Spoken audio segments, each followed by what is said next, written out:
Bienvenue dans le volet numéro 1 de Zemmour, islamisme, manipulation et diabolisation. Alors pourquoi Zemmour ? Parce que Zemmour, c'est un des rouages les plus importants de la machine médiatico-politique dans la diabolisation de l'islam.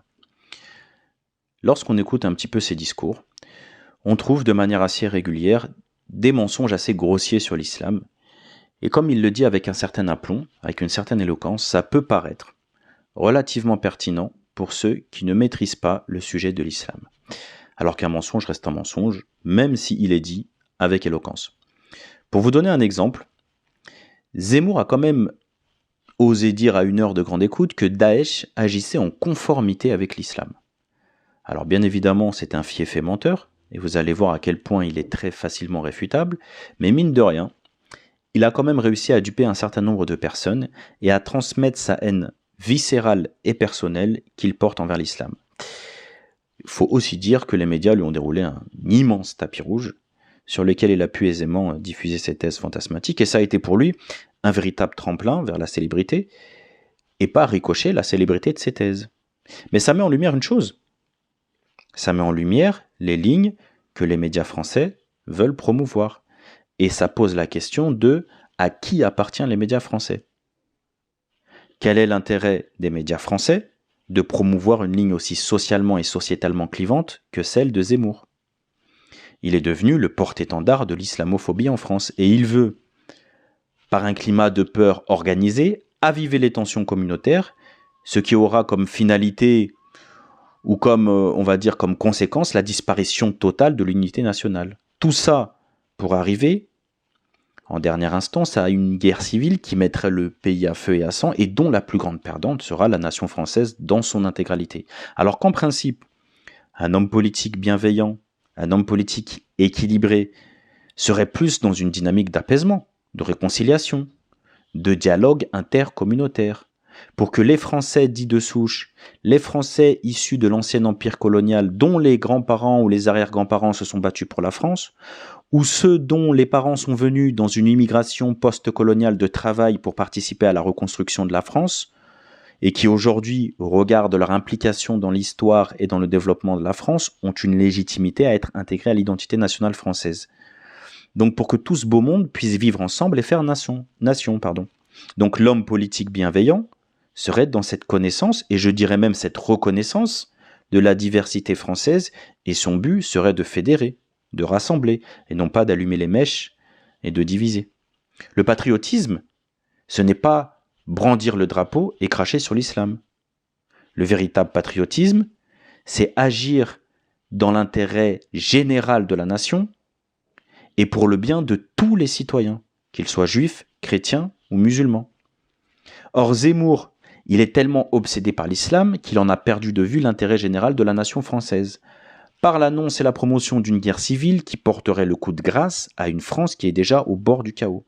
Donc Zemmour ne fait pas partie de la solution, mais il fait partie du problème. Parce qu'il construit des murs au lieu de construire des ponts, il pousse au conflit plutôt qu'à la réconciliation, et il pousse les citoyens français à se détester sur des bases racialo-confessionnelles. Donc il participe clairement à l'affaiblissement de la France. D'ailleurs, il parle de guerre civile, mais vous vous doutez bien que lui ne la fera pas.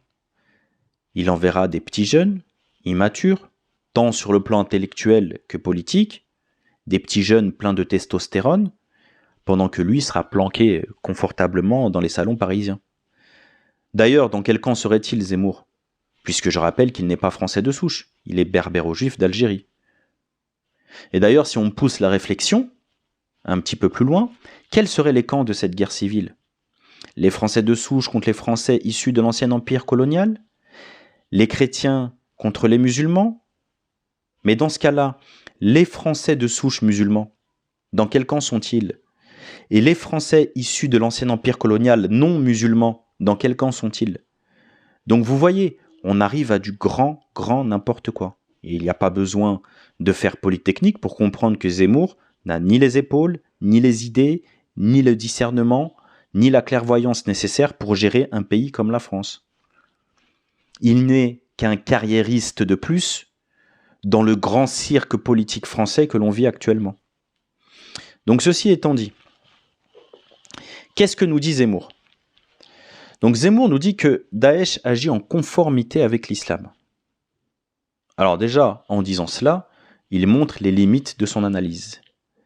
Parce qu'il ne fait pas la différence, ou du moins je pense qu'il ne veut peut-être pas faire la différence entre l'islam qui est une religion qui repose sur deux sources principales, qui sont le Coran et les paroles prophétiques, et la compréhension dévoyée qu'en ont un certain nombre d'individus isolés ou ultra-minoritaires, souvent ignorant de la portée et des objectifs des textes. En d'autres termes, on a d'un côté ce que l'islam dit et ordonne à travers les textes, qui est l'islam authentique révélé, et de l'autre côté, on a des compréhensions faussées, faites par des individus isolés qui ont une idéologie qui ne trouve pas son origine dans les textes de l'islam. D'ailleurs, ces gens-là sont appelés par les savants et par la communauté musulmane les sectes égarées, alors que la machine médiatico-politique, elle, les appelle les islamistes. Or, le mot islamiste porte à confusion, car dans le mot islamiste, il y a le mot islam. Ça jette donc le trouble sur l'islam, parce que ça laisse supposer que les islamistes agiraient en conformité avec les commandements de l'islam, et qu'il y aurait un lien caché entre leur idéologie déviante et les textes révélés. Or, au contraire, ils sont en contradiction totale, je répète, en contradiction totale avec les textes de l'islam. Alors bien évidemment, je suis conscient que pour nos concitoyens non musulmans qui ne connaissent pas les textes, la confusion est quasi inévitable. Mais il apparaît quand même clairement que le mot islamisme est un mot ambigu, et je dirais même manipulateur, de par sa grande confusion sémantique, mais aussi parce que sa construction étymologique jette la suspicion et le flou sur sa propre racine, qui est le mot islam. D'ailleurs, quand Voltaire et ses contemporains utilisaient le mot islamisme, c'est pour désigner l'islam, voulant par cette appellation donner une équivalence au judaïsme et au christianisme. Judaïsme, christianisme, islamisme, c'est de là que le mot est né. Alors qu'aujourd'hui, la machine médiatico-politique l'utilise tantôt pour désigner des mouvements ou des individus extrémistes radicaux, ou tantôt pour désigner une citoyenne lambda qui aurait mis un foulard ou qui a mis un burkini sur la plage. Donc bonjour le dérapage sémantique. En utilisant le mot islamisme pour désigner des individus extrémistes radicaux, il y a une volonté de faire croire que l'islamiste trouverait la source de sa déviance et de son idéologie mortifère dans l'islam. Or l'islam en est innocent, et même plus. L'islam interdit, condamne et punit les actes d'un tel individu. Vous conviendrez donc qu'il est inconcevable d'appeler un individu par le nom d'une cause alors qu'il agit en totale contradiction avec les principes, les valeurs et les lois qui régissent cette cause, et ce, même si lui prétend agir pour cette cause. Pour vous donner un exemple parlant, il serait aberrant et déraisonné de dire de quelqu'un qu'il est végane alors qu'il mange de la viande, même si lui prétend suivre le véganisme. Il apparaît donc évident qu'on ne peut pas lier l'islam à un acte qui lui est contraire, qu'elle condamne et punit. Je rappelle qu'en islam, il est strictement interdit de tuer des innocents ou d'attenter à la vie que Dieu a rendue sacrée sans droit. Ça fait partie des péchés capitaux punis par une peine légale. Donc tuer des innocents au nom de l'islam, c'est un contresens, c'est une aberration. C'est comme manger de la viande au nom du véganisme. Et pourtant, ça fait plus de 20 ans qu'on essaye de faire croire à mes concitoyens non musulmans que l'islam serait une religion qui tolérait le meurtre, le terrorisme et qui en serait la source. Il n'y a pas mensonge plus effronté que celui-ci. Et là, je vais vous citer les textes car je travaille sur preuves et non pas sur des affabulations ou des fantasmes pour que lumière soit faite. On a un premier verset dans le Saint-Coran, sourate 6, verset 151, où Dieu ordonne à son prophète, paix sur lui, de nous dire « Venez, je vais réciter ce que votre Seigneur vous a interdit. Ne lui associez rien, soyez bienfaisants envers vos pères et mères, ne tuez pas vos enfants pour cause de pauvreté, c'est nous qui vous nourrissons tout comme eux. N'approchez pas les turpitudes ouvertement ou en cachette, ne tuez pas la vie que Dieu a faite sacrée sans droit. Voilà ce que Dieu vous a recommandé de faire, peut-être comprendrez-vous. » Le verset, il est clair, comme de l'eau de roche, pas d'ambiguïté, interdiction formelle de tuer. Ensuite, lorsque Dieu parle de ses serviteurs, dans le très célèbre passage des serviteurs du tout miséricordieux, il les décrit de la manière suivante. Ceux qui n'invoquent pas d'autre Dieu avec Allah et ne tuent pas la vie que Dieu a rendue sacrée sauf par droit.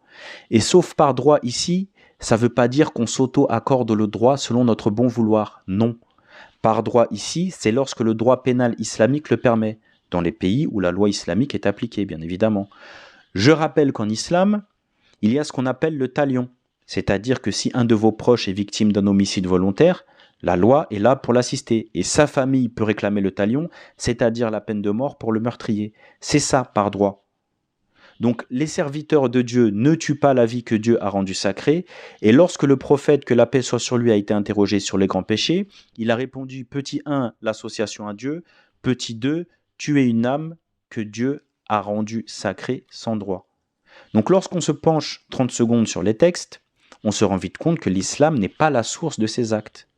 Et pour répondre à ceux qui citent inlassablement les versets de Surat Tauba, il n'y a pas besoin de faire l'université de Médine pour comprendre que les versets de Surat Tauba parlent explicitement d'une situation de guerre déclarée et de la fin des accords de paix.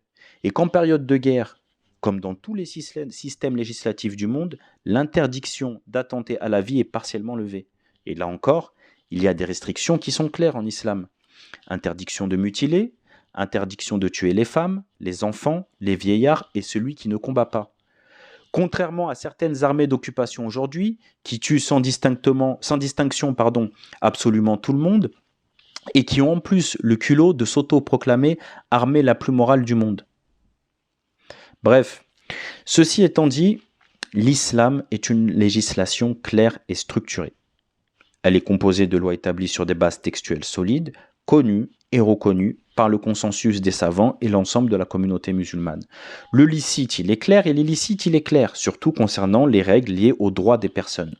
On ne peut donc pas lui attribuer la vision erronée ou la mauvaise compréhension d'un individu ou d'un groupe d'individus, surtout quand les actes qui découlent de ces mauvaises compréhensions sont en contradiction avec les textes et punis par la législation islamique elle-même.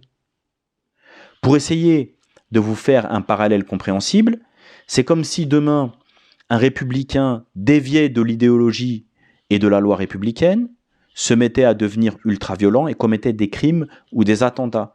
Il serait absurde de dire qu'il agit en conformité avec l'idéologie républicaine, parce qu'il n'y a pas dans les lois républicaines une autorisation à commettre ce genre d'acte. Et la République, elle, n'accepterait pas qu'on appelle cela du républicanisme, car ça serait sous-entendre qu'il y a un lien caché entre les actes isolés de cet individu et les véritables valeurs républicaines, ou encore que les crimes commis par cet individu isolé trouveraient son origine dans l'idéologie républicaine ou dans les lois de la République. C'est pareil pour l'islam. Nous n'acceptons pas le lien fait par la machine médiatico-politique entre l'islam authentique basé sur des preuves textuelles et les individus à l'idéologie déviante qui transgressent les lois et qui prétendent pourtant agir en leur nom. Et nous rejetons également le terme diabolisant, suspicieux et ambigu islamisme, qui avec le temps est devenu un terme fourre-tout. T'as un voile, c'est de l'islamisme, t'as une barbe de 5 cm, c'est de l'islamisme, tu pries, t'es islamiste, t'es pudique, t'es islamiste. Ils ont hystérisé la masse avec un mot qui est en vérité une coquille vide et qu'ils essayent de remplir avec tout et n'importe quoi. D'ailleurs, t'en as même qui prétendent que l'islamisme serait une volonté politique d'imposer la charia en France à la place des lois de la République par le biais d'un soi-disant islam politique. Comme si on avait déjà vu en France un groupe de musulmans politiquement organisés qui représenterait les musulmans de France et dont le programme serait de faire changer les lois de la République par celles de la charia. Ou bien comme si, lorsque les musulmans passaient au tribunal, ils se levaient contre le juge pour lui dire « Je refuse de me faire juger par les lois de la République, j'exige de me faire juger par la charia ».